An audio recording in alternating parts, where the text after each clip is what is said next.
இந்த வருடத்தோட மிக முக்கியமான நாள்னா அது நாளை செவ்வாய்க்கிழமை வர 11/11. இந்த நாளை ஏன் மிக முக்கியமான நாள்னு சொல்கிறோம் அப்படின்னா, இந்த 11/11 அப்படின்றது பிரபஞ்ச நாள்னு அழைக்கப்படுது. இந்த நாளில் நான் சொல்கிற ஒரு சில விஷயங்களை நீங்கள் ஃபாலோ பண்ணால் நீங்கள் நினச்சதெல்லாம் நடக்கும். அதுதான் விதி. அதை பற்றி பார்க்குறதுக்கு முன்னாடி நம்ம சேனலை சப்ஸ்கிரைப் பண்ணிவிட்டு உங்களோட ஃப்ரெண்ட்ஸ் அண்ட் ஃபேமிலிக்கு இந்த வீடியோவை தட்டி விடுங்க. நவம்பர் 11 நாளைக்கு காலையில் நீங்கள் முருக பக்தனாக இருந்தாவோ இல்லை சிவபக்தனாக இருந்தாவோ இல்லை பெருமாள் பக்தனாக இருந்தாவோ ஒரு வேளை விரதம் எடுத்துட்டு சாயந்தரமாக கோயிலுக்கு போயிட்டு வாங்க. முடிஞ்சால் அங்கே இருக்கிறவங்களுக்கு ஒரு அன்னதானம் பண்ணுங்கள்.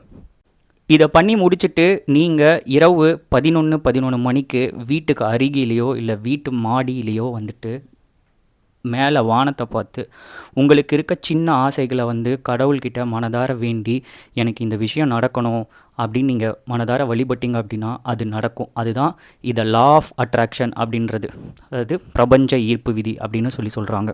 உங்களோட அந்த விஷ் ரியலிஸ்டிக்காகவும் இருக்கணும், அதே நேரத்தில் அச்சீவ் பண்ணுற மாதிரி இருக்கணும். அதனால தான் இந்த வீடியோவை 1 minute 11 seconds பண்ணியிருக்கேன். மறக்காமல் எனக்கும் ஒரு பர்த்டே விஷ் போட்டுருங்க, ஏன்னா நாளைக்கு தான் எனக்கும் பிறந்த நாள்.